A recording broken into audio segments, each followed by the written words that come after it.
법문은 한국 전통사찰 대중생활의 일상수행, 한국 전통사찰 대중생활의 일상수행, 이런 내용으로 말씀을 드리겠습니다. 전통사찰이라고 하면 우리나라의 삼보사찰을 의시해서 불보사찰, 법보사찰, 성보사찰, 역사가 적어도 1000년은 넘고 대단히 좋은 전통을 많이 간직한 그런 사찰을 말합니다.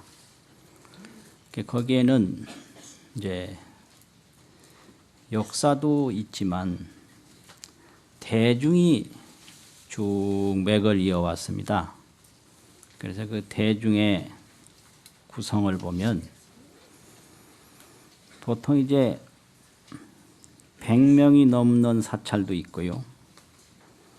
또 100명이 채 못 되는 사찰도 있고 또 200명이 넘는 사찰이 우리나라에 있는지는 모르겠는데 대부분 보면 150명 내외가 큰 사찰 규모입니다. 그러면 그런 대중이 모여서 어떻게 구성을 하고 있느냐 하면 전부 소임으로 그 대중이 구성되어 있습니다. 소임, 맡은 책임이죠. 그러면 그 소임이 그 성격으로 구분을 하면 하소임도 있고 중소임도 있고 상소임이 있는데요. 하소임이라고 그러면 밥하고 나물 무치고 국 끓이고 청소하고 또 밖에 나가서 채전밭 가꾸고 또 이제 각 법당에 청소하고 부처님 시봉하고 이런 아주 기본적인 것이 하소임입니다. 그리고 이제 중소임이라고 그러면 그 중간에서 여러 가지 대중의 인력과 그 사찰의 재반 사항을 관리하는 그런 업무가 중소임인데 그런 분들을 허리 요자를 써서 요중이라고 합니다. 요중. 보통 이제 옛날에 3직이라고 했고 요즘에 7직이라고 해서 그 중간 관리 소임이 있습니다.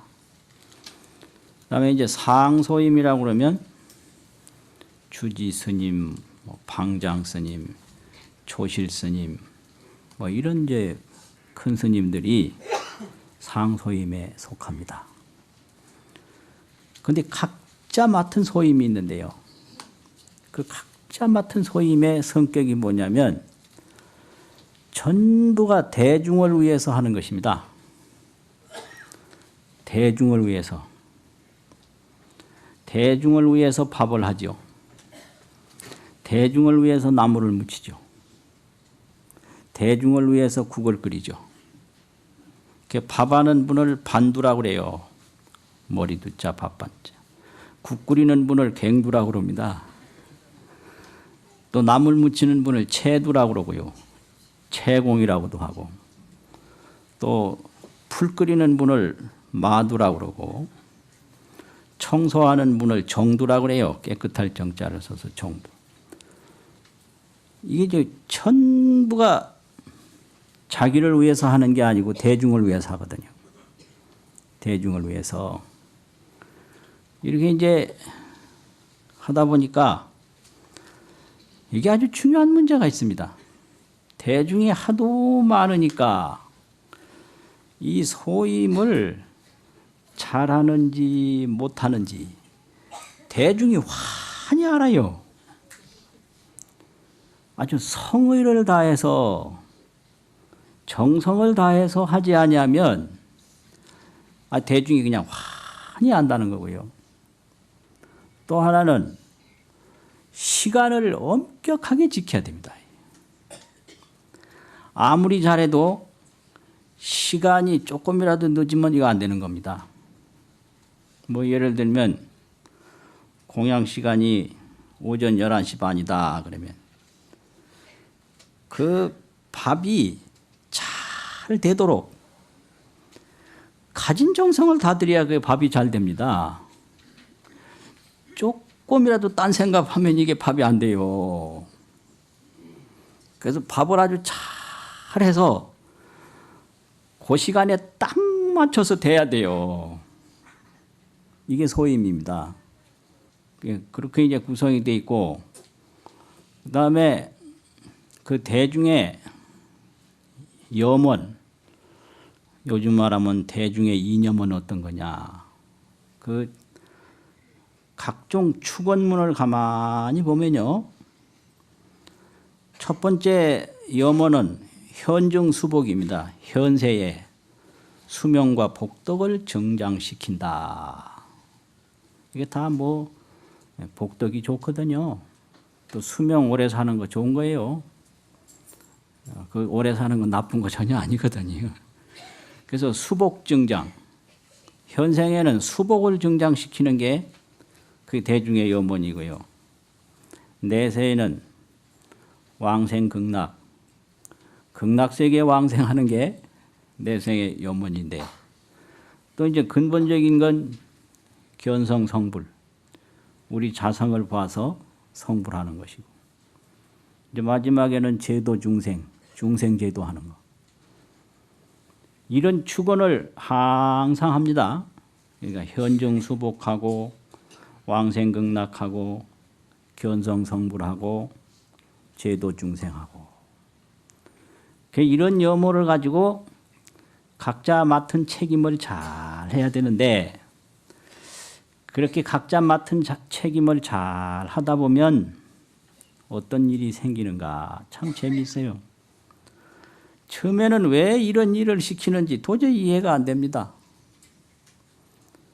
처음에는 이 일을 내가 왜 해야 하는지 전혀 이해를 못해요. 그 제 자신도 처음에 가서 절에 딱 가니까 그 4월 초 8일이 바로 됐는데 떡방아를 빠라고 시키는데요. 웬 떡을 그렇게 많이 하는지. 한 이틀 동안을 그냥 꼬박 떡방아를 빻어요. 그런데 요령이 없어가지고 그 절구대를 헐렁하게 잡고 오르락 내리락 해야 되는데 이걸 그냥 단단히 잡아놔놓으니까 그냥 확 부르터가지고 손바닥이 아주 이제 죽을 애를 먹고 뭐 그런 거라든지 그 큰 법당 일을 보는데 하여튼 아침 예불 시간에 단 30초라도 이게 저 시간이 안 맞으면 큰일 납니다. 그러니까 아무리 늦게 자도 그 시간에는 세상 없어도 일어나야 돼요. 그런 거라든지 하여튼 이 시간에 맞추고 그 소임에 맞추어서 소임을 잘 맡아서 해나가는 게 그게 대중생활의 아주 기본입니다. 다 그래요. 그러면 거기서 뭐가 오는가? 거기서 그게 옵니다. 자기 마음을 쉬게 돼요. 마음을 쉬게 돼요. 그래서 인간에게 가장 중요한 게 마음을 쉬는 겁니다. 이걸 식심이라고 합니다. 쉴 식자 마음 심자 식심. 이 모든 그 근심 걱정이 마음을 쉬지 못하는 데서 생깁니다. 마음 하나 쉬면 모든 일이 다 풀려요. 그런데 절에 오면 그냥 생각이 막 펄펄펄펄 막 화산처럼 일어납니다. 뭐 급해서 죽고요. 뭐 그냥 못 견뎌요. 그러니까 이제 그런 사람들한테 밥하라 이러니까 밥이 그게 손에 잘 안 잡히겠죠. 그런데 그런 소임을 통해서 그 급한 마음을 다스리게 돼요. 잘못하면 안 되니까요. 그 대중이 그렇게 많아서 그냥 쳐다보고 있으니까 안 되잖아요. 그래서 그 전에 큰 스님들이 법문해 주시더라고요. 뭔 법문이냐. 대중에 살 때는 대중의 눈을 막아야 되고 대중의 길을 막아야 된다. 이렇게 말씀을 하세요. 그래서 여쭤봤습니다. 대중의 눈을 어떻게 막고 대중의 길을 어떻게 막습니까? 이렇게 여쭤봤거든요. 그러니까 대답이 간단하더라고요. 대중 눈에 거슬리는 행동을 안 하면 된다. 이게 눈을 막는 거예요. 예? 대중의 귀에 거슬리는 행동을 안 하면 된다. 그러니까 대중에서 하려면 대중의 눈을 막아라. 눈에 거슬리는 거 하지 말고 귀에 거슬리는 거 하지 마라. 이렇게 말씀하시더라고요. 그래서 그 가르침이 아주 평생 아주 깊은 감동으로 지금까지 남습니다. 그래요. 그렇게 대중 소임을 잘 하고 남는 시간에는 다른 공부를 하는 게 아니라 경을 본다든지 좌선을 한다든지 연부를 한다든지 주력을 한다든지 하는 거예요. 그것만 하는 게 아닙니다. 자기 맡은 소임을 잘 하고 그 소임을 책임지어서 하고 남는 시간에 하는 거예요. 밥하는 사람이 밥 안 하고 가서 다라니만 해봐요. 그렇지 않습니까? 이 법당 소임 맡은 사람이 법당 문도 안 열고 청소도 안 하고 불도 안 켜고 다라니 참선한다고 앉아 있어 봐요. 안 되는 거거든요. 쫓겨나요, 그걸. 그걸 출송시킨다고 그래요. 출송. 내보내는 거예요. 그렇잖아요. 내보내는 거예요. 그게 수행입니다, 그게. 소임 수행 없이 자기 그냥 전문 수행만 해가지고 이게 되지 않거든요. 절대 안 됩니다. 그렇게 되면은 부질없이 급한 마음이 쉬어집니다. 그래서 마음 하나 쉬면 해탈합니다. 그러면 그런 수행이라든지 이런 길에 대해서는 이제 글을 통해서 치문이라든지 사집이라든지 사교, 대교 이런 걸 통해서 이제 가르쳐 줍니다. 그런데 이제 제일 거기서 강조하는 게 마음 쉬는 공부예요. 마음 쉬는 공부가 그게 진짜 내 공부입니다. 마음 하나 못 쉬면 거기서 온갖 재앙이 생깁니다. 마음 하나를 턱 쉬면 거기서 모든 일이 풀리게 되는 거예요. 그래서 치문이라고 하는 책에도 그런 게 있습니다. 관이 칠규하라, 7구멍을 막아라, 폐의 육정하라, 6가지 감정을 닫아라. 인간에게 이 머리에 7규가 있는데요. 7구멍이 있는데요. 다 아시겠죠? 7구멍이. 눈 이거 막고 귀 막고 코 막고 그러면 6구멍 아닙니까? 입 막고. 마음을 쉬는 데는 막는 게 제일이에요. 막는 게 뭐냐? 보는 대로 거기 따라가지 말라 이거예요. 듣는 대로 따라가지 말고 냄새 나는 대로 따라가지 말고 생각나는 대로 말하지 말고 이러면 이게 막는 거거든요. 육정이라고 하는 건 안이비설신의 6가지가 있는데 거기 하나하나 감정이 있거든요. 그 감정에 안 따라가는 게 그게 육정을 막는 거거든요. 그래 되면 심상이 양멸하면 망상심이 만약 없어지면 생사가 장절이니라. 생사가 길이 영원히 끊어진다. 생사는 없다. 이런 거를 아주 그 치문이라고 하는 그 첫 번째에서부터 가르칩니다. 근데 어린 나이에 이걸 가르치니 이게 인생 마음 쉬는 공부가 이렇게 중요한 공부인데 어린 나이 때는 그걸 모릅니다. 소임을 왜 사는지도 모르고요. 이걸 왜 가르치는지도 몰라요. 이제 여기에서 이제 그 답답한 일이 있어요. 그래서 참, 이게 참 그렇구나. 이제 나중에 보니까 그렇더라고요. 그래서 이제 신라 시대에 의상 스님이 계셨는데 의상 스님이 직접 그 태백산 그 갈대밭 대로방이라고 하는 데서 진정제자 무슨 지통제자 이런 분들과 함께 화엄법회도 많이 하고 그러셨는데 이런 분들에게 그 법문한 법문이 기록으로 전해지고 있습니다. 의상 스님 직접 법문인데요. 의상 스님이 뭔 법문하셨느냐면 식심이면 적불이라 마음을 쉬면 곧 부처다. 식심. 마음 하나 쉬면 부처다.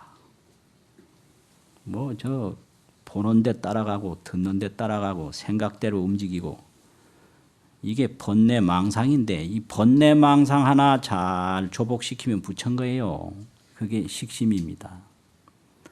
기심이면 비불이라 마음을 일으키면 부처가 아니다. 이 마음을 일으킬 줄만 알고 마음을 쉴 줄을 모르는 것은 뭐와 같은 거냐. 여인이 이수정기에 어떤 사람이 물로 그릇을 잘 씻을 적에 부지 능정탁수라 물로 그릇 씻을 줄만 알았지 탁한 물을 깨끗하게 할 줄은 모르는 것 같다. 능정탁수. 또 이수정기.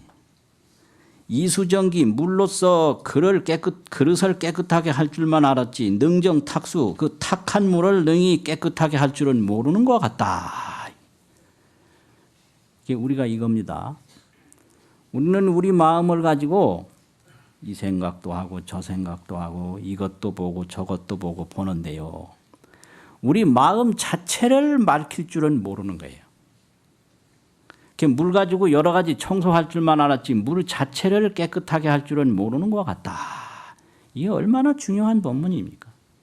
수정의 영명이요 물이 깨끗하면 물에 비치는 그림자가 밝고 수탁의 영혼이라 물이 혼탁하면 그림자가 어둡다. 신법도 여기하야 마음법도 또한 그러해서 식심이면 법계가 원명이요 마음을 푹 쉬면 이 법계가 환하고 둥글고 밝아요. 마음 하나 쉬면 법계 원명이라 뭐 어디 가서 뭘 배워서 아는 게 아니라 내 마음을 쉬어서 아는 거예요. 또 그 다음에는 기심이면 법계 차별이라 마음을 일으키면 이 법계가 전부 차별이라는 거예요. 식심이면 법계 원명이요 기심이면 법계 차별이라. 이제 이런 가르침을 준 그런 위대한 가르침이 의상 스님의 가르침입니다. 그런 이 해상이 신라 시대에 그대로 있었던 거예요. 그런 전통을 이어오는 게 그 전통 사찰 대중의 가풍이거든요. 그래서 심히 안주하면 마음이 편안하게 머물면 무슨 말씀이 있는가? 법계 제법이 법계 모든 현상이 모든 이치가 현하고 오척신이 아니라 모든 우주 이치가 나의 오척신. 옛날에는 키가 오척신밖에 안 됐던가 봐요. 신라시대 분들은 오늘보다 좀 키가 작았던가 보지. 오척신이라고 그랬어요. 여러 군데에서 기록을. 요즘 다 6척이라고 그러고 6척도 넘죠 요즘에. 7척도 되는 분이 있죠. 그 마음이 푹 쉬어지면 우리 몸에 우주의 이치가 다 드러난다. 현어 오척신이라. 이렇게 이 식심을 강조를 하셨어요. 무엇을 이것도 생각하고 저것도 생각하고 이건 견해인데요. 견해. 견해 뭐 있다는 견해 없다는 견해 잘났다는 견해 못났다는 견해 온갖 견해는 전부 이게 마음을 일으키는 건데 그건 내 문제하고 아무 상관이 없습니다. 산다는 견해 죽는다는 견해 다 소용없어요. 이건 전부 견해일 뿐이지 그 진실이 아니에요. 그래서 이런 견해를 넘어가야 거기에 참다운 자기 본래의 세계가 보이는 겁니다. 그래서 어떠한 가르침을 주더라도 그것은 그 진실 세계, 다른 말로 실상이라고 하는데 진실, 실상의 세계를 보게 하는 손가락이거든요. 그러면 그런 가르침을 통해서 자기 마음이 쉬어지고 밝아져야 그걸 봅니다. 손가락에다. 그런데 이거 뭐 생사견, 열반견, 생사다, 열반이다. 뭐 유아견, 무아견, 나라는 게 있다, 나라는 게 없다. 무아다. 무아라고 자꾸 주장을 해요. 그러면 그건 무아가 아니고 무아의 견이거든요. 무아하고 무아견하고는 완전히 10만 8천이에요. 무아라고 하는 건 내가 봐야죠. 무아가 어떤 건지 내가 봐야 되는 세계고요. 무아견이라고 하는 건 내가 없다라고 생각하는 거예요. 무아견이 무아가 아니고요. 유아견이 유아가 아닙니다. 이 견, 이건 손가락이고. 그래서 그걸 통해서 보는 거. 그게 견성성불입니다. 보는 거. 그게 전부 말 가지고 주장을 하면 손가락만 가지고 주장을 하지 달을 못 보는 거와 같는 거거든요. 같는 거. 그게 이렇게 마음을 쉬는 그런 수행을 잘 하고 이러면 대중 그 자체가 하나의 부처님인 거예요. 어느 대중이 하나 잘 구성이 돼서 수행을 잘 하고 계신다 그러면 그 대중이 하나의 부처님이에요. 이게 바로 대중이 부처님이다 이 뜻입니다. 한 사람 한 사람 보면 모자라는 게 많지만 전체가 자기는 없고 대중을 위해서 노력하는 그런 대중으로 형성될 때 전체 대중이 하나의 부처님이거든요. 그래서 이런 법문이 서산스님 법문에 있습니다. 서산스님께서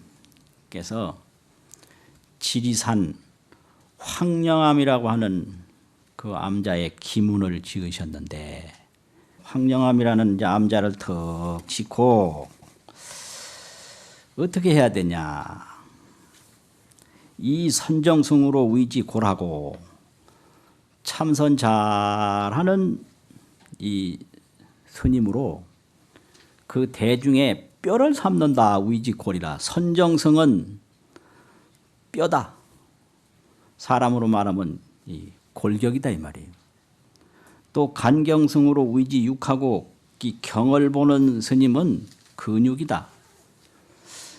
또 이 죽반승으로 위지피하고 죽반승이라고 하는 것은 아침에 죽, 점심에 밥.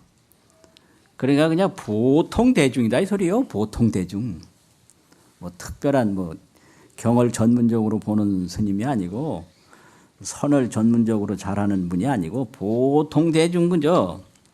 때 되면 죽 먹고 때 되면 밥 먹고 이러는 스님도 사람으로 말하면 피부다 이게요. 위지 피부. 이 피부도 또 굉장히 중요한 거거든요.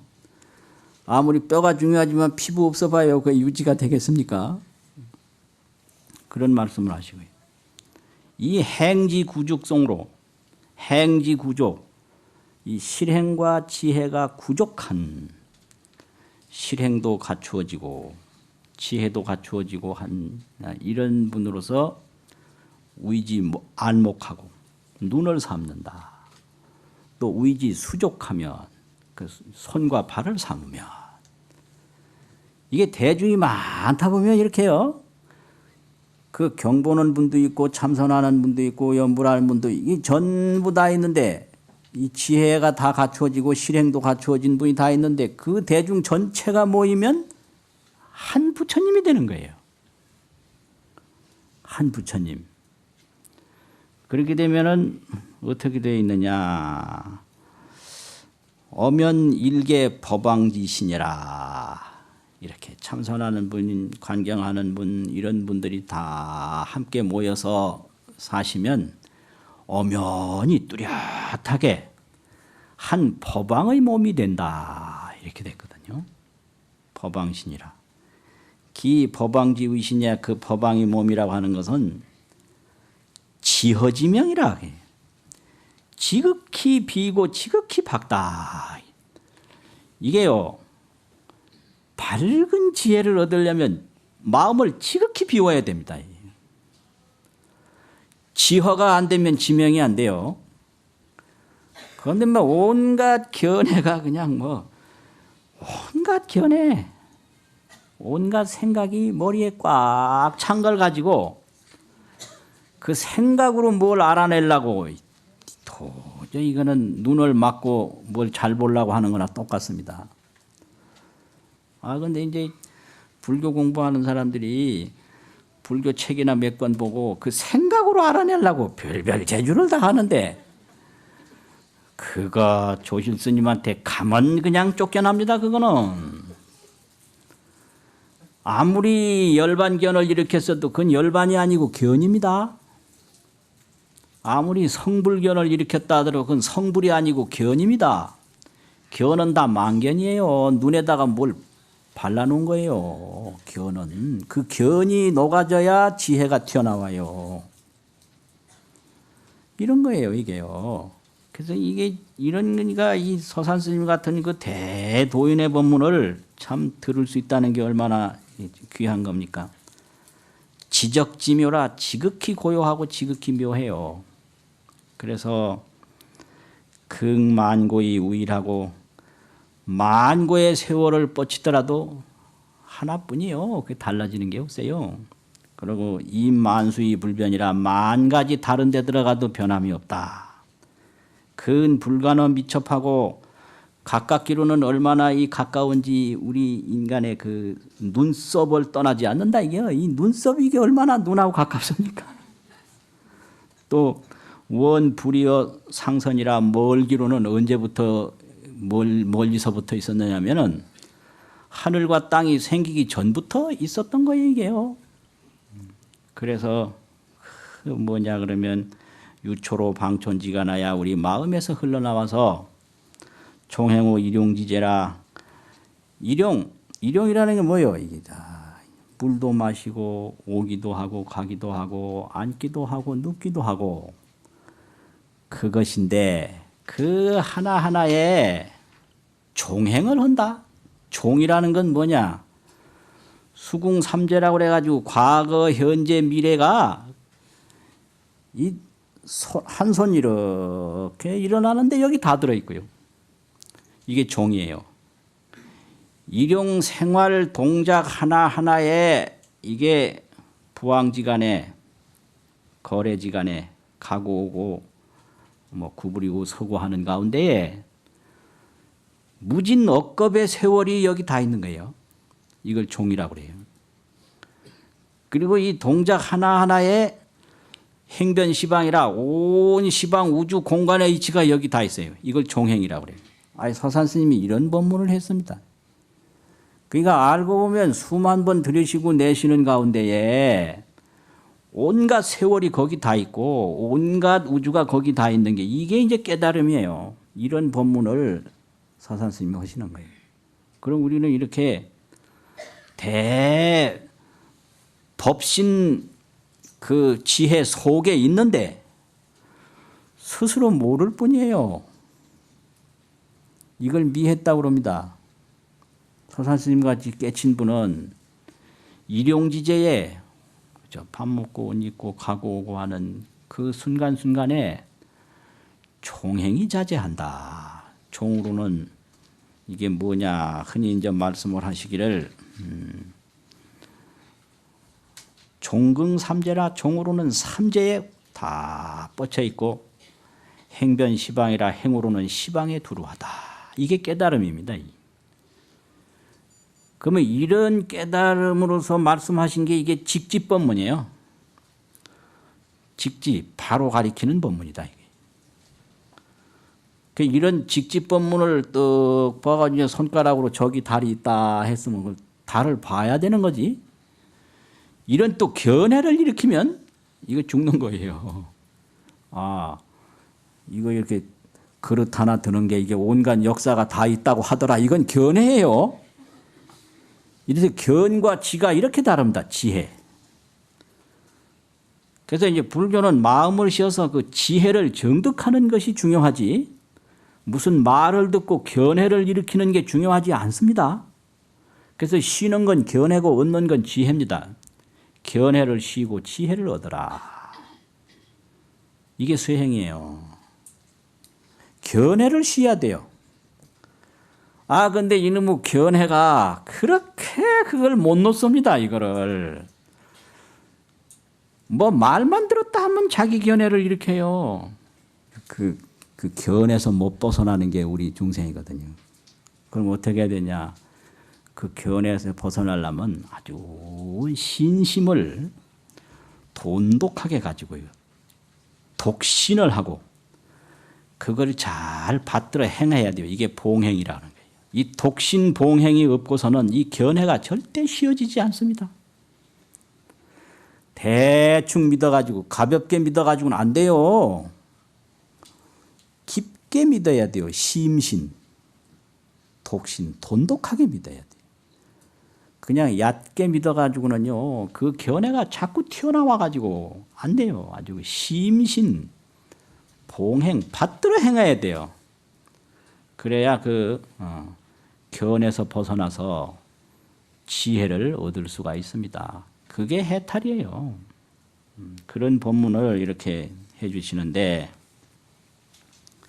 이런 이제 법문을 이렇게 또 들어보면 이게 그냥 되는 게 아니고요. 반드시 스승이 필요해요.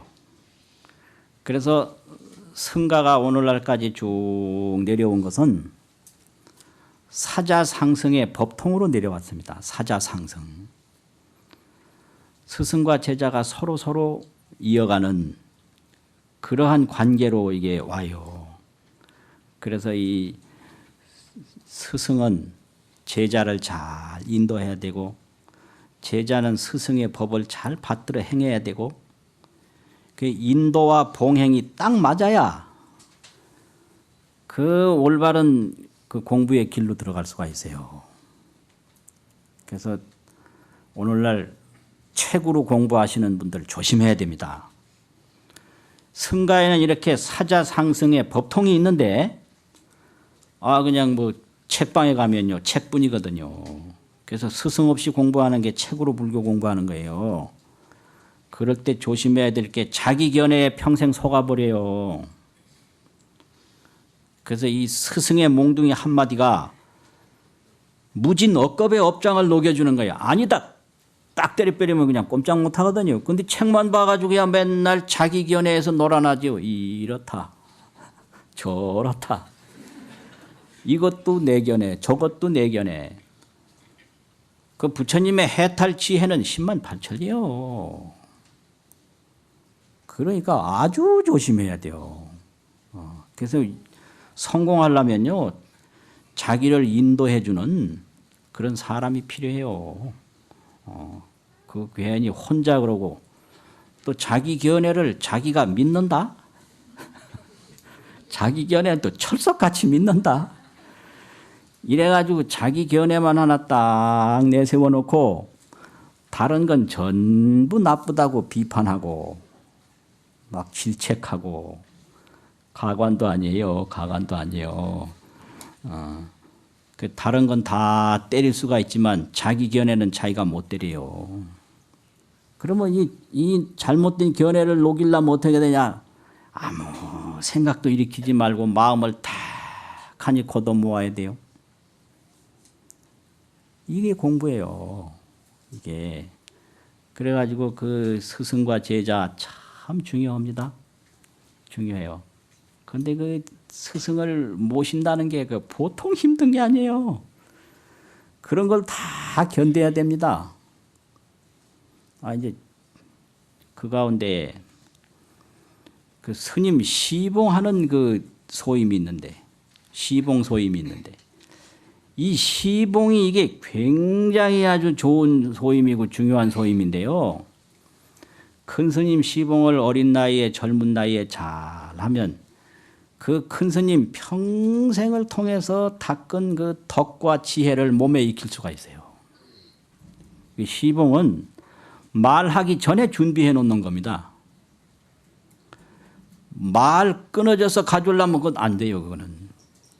그래서 딱하니 그거 또 스님의 말을 듣고 말대로 움직이면 절대 안 되고 그 스님의 마음을 헤아려서 움직여야 되거든요. 제가 통도사에서 아주 젊은 나이에 올라가는 게 법상 올라가는 것만 미리 익혀서 뭐 26살 때부터 이래 법상에 올라가가지고 지금 이제 60이 넘었는데 이 보통 일이 아니에요. 조실 스님도 나오시고 그 큰 스님 나오시고 뒷방에 요소요소 큰 스님 다 나오셔.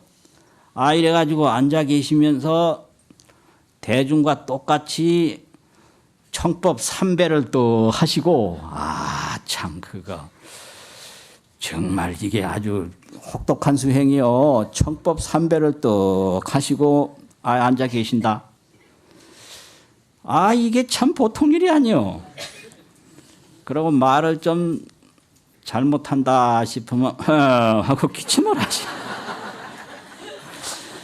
그러면 저 기침 소리가 뭔 소린지 진땀이 나가지고 더 힘들어요. 근데 내중에 보니까 그때 그 수련이 내 자신한테 그렇게 중요한 수련이더라고요. 그런 처음에 법상에 올라갈 때부터 그런 큰 스님들의 가르침이 없었다면 뭐 어떻게 됐을까 이런 생각도 들고요. 그런데 한 번은 화엄법문 하는데 거기 보면 무진근 야광수가 있는데요. 야광수 이름이 무진근이에요. 뿌리가 끝이 없다고. 근데 그 야광수가 근능생경하고 뿌리는 능이 줄기를 내고 경능생근이라 또 줄기는 능이 뿌리를 낸다. 이 얘기를 하면서 그때 그 젊은 나이에 이 도리는 아버지가 아들을 낳는 도리인 동시에 아들이 아버지 낳는 도리다. 이래 설명을 했거든. 예. 이거 뿌리가 줄기 낳고 줄기가 뿌리 나니까 이 도리가 딴 게 아니고 아버지가 아들 낳는 도리요. 또 아들이 아버지 낳는 도리다. 이래 이제 했는데 그 어떤 나이 많은 스님이 이제 법상에서 내려왔는데 말씀하시더라고요. 그 세상에 자식이 애비 낳는다는 그런 망발이 어딨냐. 그 설명해봐라. 그래서 며칠 있으면요. 경봉 큰 스님이 오시니까 경봉 큰 스님한테 한번 여쭤보십시오. 그랬거든. 왜 직접 하지 그러니까 제가 설명하면 믿음이 덜 갈 거 아닙니까? 이게 경봉 큰 스님 며칠 있다 오셨거든요. 근데 다 모였어요 그때. 그러니까 이제 모든 귀와 입이 경봉 스님 앞에로 먼저 가는 거예요. 뭐라고 말하라. 그러니까 경봉 스님이 좀 툭하니 말씀하시기를 그 법문으로 한 말인데 법문으로 들어야지 거기다가 의심을 내면 되나 이렇게 말씀하시더라고요. 그래도 자식이 애비 낳는다는 거는 도저히 이해가 안 됩니다. 그러니까 이제 경봉 스님 그때 그 찻상에 이 과일이 하나 있었어요. 깎지도 않은 과일이 그 있더라고. 그러니까 경봉 스님이 그 질문한 그 스님 이름을 턱 부르면서 아무개 이 과일이 어디가 먼저고 어디가 나중인가 물어요. 그러니까 그 스님이 생김새로만 보면 꼭지가 먼저고 배꼽이 나중이지요. 이러더라고. 그러니까 경복로 스님 아무 말씀 안 하시고 하하 하고 웃고 말았어요. 이제 이런 게 참 중요한 법문입니다. 그런 가르침은 그게 이 젊은 사람들을 잘 인도하고자 하는 그런 자비심이 아니면 도저히 안 되는 거예요. 서산 스님 같은 분도 처음에 과거에 낙방하고 지리산 여행하다가 숭인 스님, 큰 스님을 만났어요. 그래서 숭인 스님이 더 서산 스님 한 16세가 아니면 17세 정도 됐는 걸로 기록에 나와요. 그러니까 이게 성균관에서 제주꾼으로 공부하고 대단한 그런 학동 아닙니까? 그 숭인 스님이 서산 스님을 더 보고 자네의 기상을 보니 기골이 청수해서 도인 기상이다. 도를 닦으면은 영원히 명리, 이름과 명예의 속박에서 벗어날 수 있다. 그럼 어떤 게 이름과 명예의 속박에서 벗어나는 길입니까? 하고 서산 스님이 물었거든요. 그러니까 이 숭인 스님이 아무 말씀 안 하시고 툭 앉아 계셨어요. 이걸 양구라고 그럽니다. 그러고 눈을 끔먹끔먹해 보였어요. 그러고 알겠느냐. 그래. 서산 스님 모르겠습니다. 그러니까 이건 난언이다. 말하기 어렵다. 그러고 화엄경, 원각경, 법화경, 전등염송 이런 걸 많은 경을 주면서 이걸 보면 점차로 입문할 수 있다. 이래가지고 부용연관 스님을 전거해서 부용연관 스님한테 공부를 하게 했어요. 그래서 서산 스님의 전법사는 부용연관 스님이고 양육사 잘 길러준 스승은 숭인 스님입니다. 그 숭인 스님이 그렇게 안 이끌어주지 않았으면요, 서산 스님 같은 도인이 어떻게 나왔겠습니까? 이게 사자상승이에요.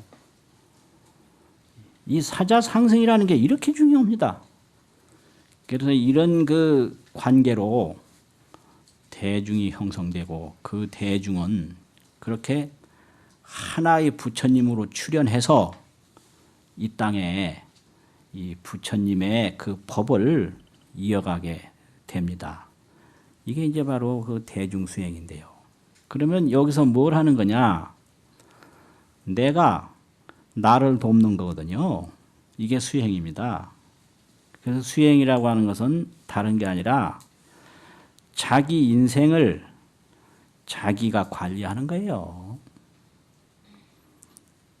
자기 인생을 자기가 관리하는 겁니다. 그러면 인생이 뭐냐?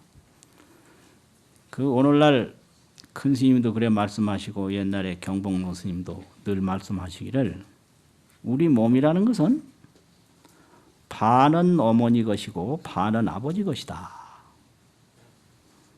분명하죠? 그러면 이 몸은 어머니 아버지고 나는 누구냐 이거예요. 이거 찾아야 돼요. 나는 누구냐 이 나를 하나 찾으면 아까 서산 스님 직집법문에서 손 하나 드는 이 순간에 온갖 역사와 온갖 세계가 여기 다 있고 눈 하나 뜨는 이 순간에 온갖 수궁 삼재하고 행변 시방이라 이 시방 삼세가 여기 다 있다 이 말이요.